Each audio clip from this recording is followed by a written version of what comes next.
Good morning, happy, healthy, holy people.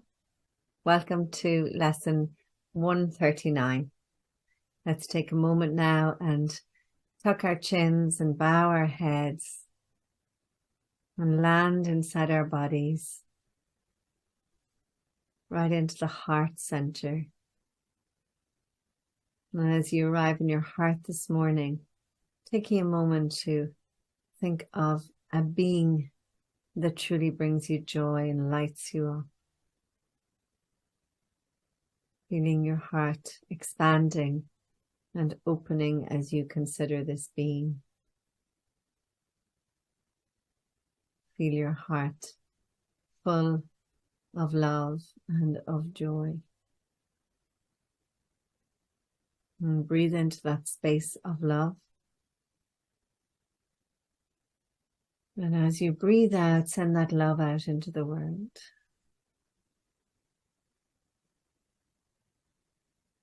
Continue breathing into the heart and sending love out for the next couple of moments.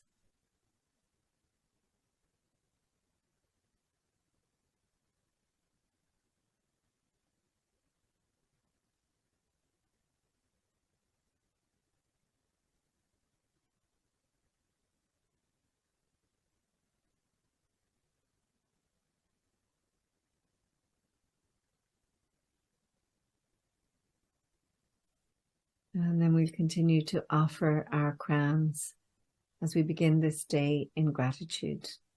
We open our hearts and we surrender to love. We ask love to lead the way through the minutes and the hours of this new day. We welcome joy, fun, and abundant prosperity. We recognize that all encounters are wholesome and that all experiences can be met with an open and peaceful heart, knowing that we are one, that we are love, and that we are free. And so we release these words and let it be. Okay, so lesson 139. I will accept undoing for myself. So the undoing of us, the unfolding of us, the unveiling of us, the revealing of us. There's so many words that are used in relation to the undoing of the ego, of the construct, of the core beliefs, of the patterns, the behaviors, all the things that we have lived by that are of the ego. This is all about undoing all of that. Okay, so here is the end of choice. For here we come to a decision to accept ourselves as God created us. And what is choice except uncertainty of what we are? There is no doubt that is not rooted here. There is no question but reflects this one. There is no conflict that does not entail the single, simple question, what am I? And on many spiritual paths and spiritual quests, seekers are invited to pose that question. What am I, or who am I? And that you keep asking it to your higher self, and your higher self will eventually answer. We're doing it slightly differently, but the same idea. Yet who could ask this question except one who has refused to recognize himself? Only refusal to accept yourself could make the question seem to be sincere. The only thing that can be surely known by any living thing is what it is.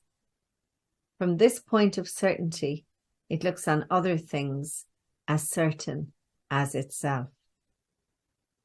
Uncertainty about what you must be is self-deception on a scale so vast, its magnitude can hardly be conceived. To be alive and not to know yourself is to believe that you are really dead. The spirit of you, the truth of you. For what is life except to be yourself? And what but can be alive instead? Who is the doubter? What is it that they doubt? Whom do they question, and who can answer them? And again, it's another thing that on other paths, you're often invited to take that observer position and watch the one who's doubting. Notice the one who's doubting, and then realize, well, who is the one that's noticing? Like, who is noticing the thoughts that you are having? And that takes us straight into that higher place where we are as God created us, always were and always will be. Excuse me. They merely state that they are not themselves, and therefore being something else becomes a questioner of what that something is. Yet they could never be alive at all unless they knew the answer. If they ask as if they do not know, it merely shows they do not want to be the thing they are. They have accepted it because they live, has judged against it and denied its worth, and has decided that they do not know the only certainty by which they live. So in a way, you lose that sense of wonderment about how come I'm here? Like, who am I? What is my purpose? And if you settle into, just thinking, I'm here, I'm going to do something, I'm going to die, you miss the whole point. So thus they become uncertain of their life, for what it has been denied by them. It is for this denial that you need the undoing. Your denial made no change in what you are. So always remember that you're changeless, you're formless, you're limitless. So no matter what you do, that does not change. So your denial of yourself doesn't make any change to what you are. But you have split your mind into what knows and does not know the truth. You are yourself.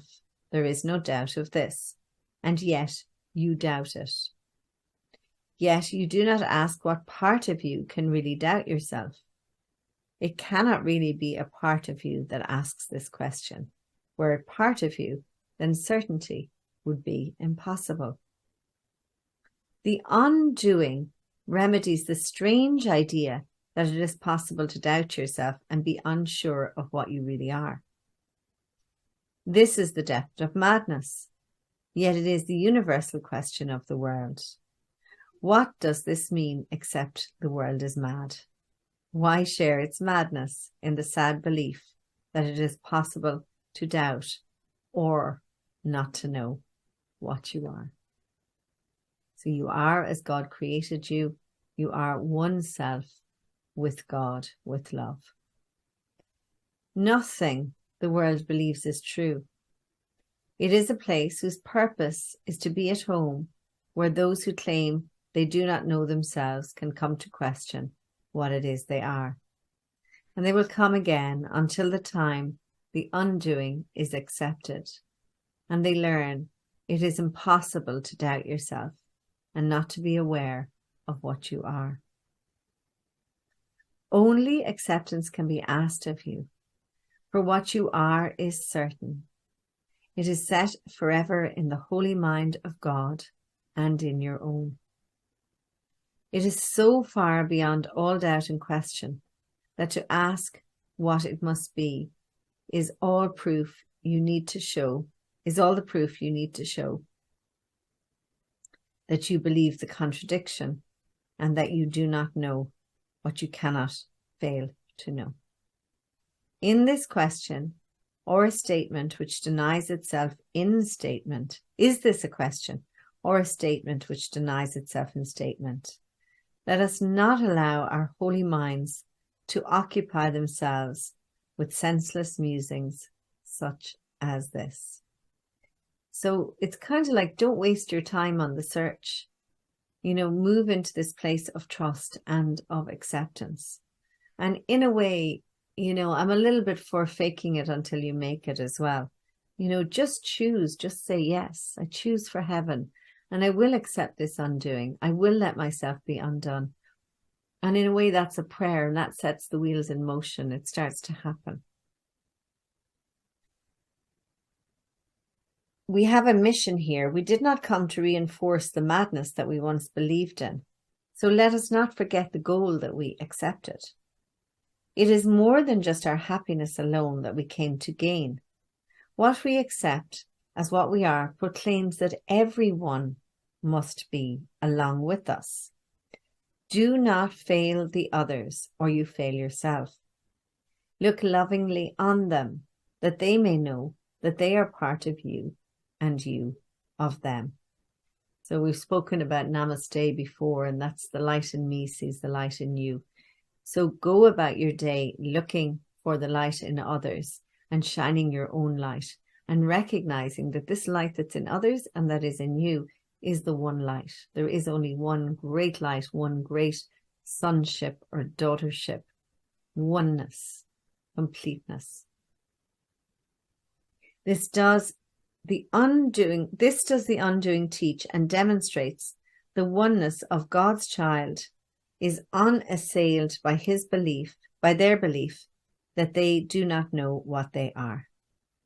Today accept the undoing, not to change reality, but merely to accept the truth about yourself and go your way, rejoicing in the endless love of God.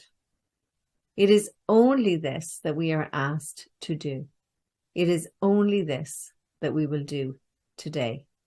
And I really like that reminder. You know, sometimes we can get a little bit overwhelmed by the course, and it's really important to recognize that you just need to focus on today's lesson. You don't have to think about yesterday's, you don't have to think about tomorrow's, you just have to be with today's lesson. 5 minutes in the morning and at night, we will devote to dedicate our minds to our assignment for today. We start with this review of what our mission is. I will accept undoing for myself, for I remain as God created me. Or if you prefer, I remain as love created me. We have lost the knowledge that God or love gave to us when God created us like itself. We can remember it for everyone, for in creation, all minds are one. And in our memory is the recall of how the others are to us in truth, how dear they are to us in truth, how much a part of us is every mind, and how faithful they have really been to us, and how our Creator's love contains them all. In thanks for all creation and in the name of its Creator and God's oneness with all aspects of creation, we repeat our dedication to our cause today, each hour, as we lay aside all thoughts that would distract us from our holy aim. For several minutes, let your mind be cleared of all the foolish cobwebs which the world would weave around the holy child of love, and learn the fragile nature of the chains that seem to keep the knowledge of yourself apart from your awareness. As you say, I will accept the undoing for myself, for I remain as love created me. I remain as the universe created me. So really, really beautiful lesson. Another invitation of acceptance. So yesterday we made a decision around choosing heaven. Today we're accepting this undoing. We know that this undoing is for our highest good and the highest good of all. And so we're simply going to say yes to it. So I invite you to settle in your seats, to take a moment noticing your sit bones, your tailbone, your legs, your feet, your lower back. And just nestle yourself into your seat. Soften your gaze. Gently open your hands. And this is a demonstration of acceptance. That we're accepting this undoing of the old belief systems, of false ideas. I accept this undoing for myself, for I remain as God created me. And we want to be in the knowing of this. We want to have gnosis of this.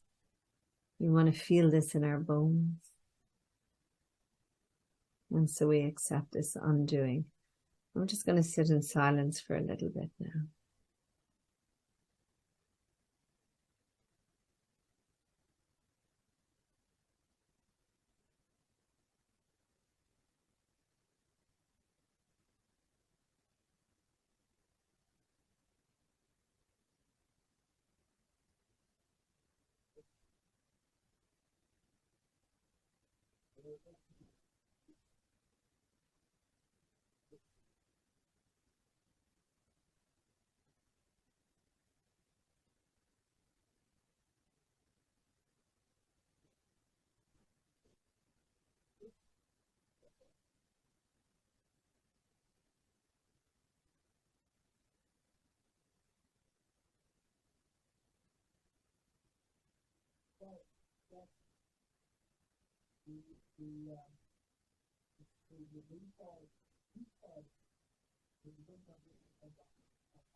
And now I invite you to softly lift your gaze.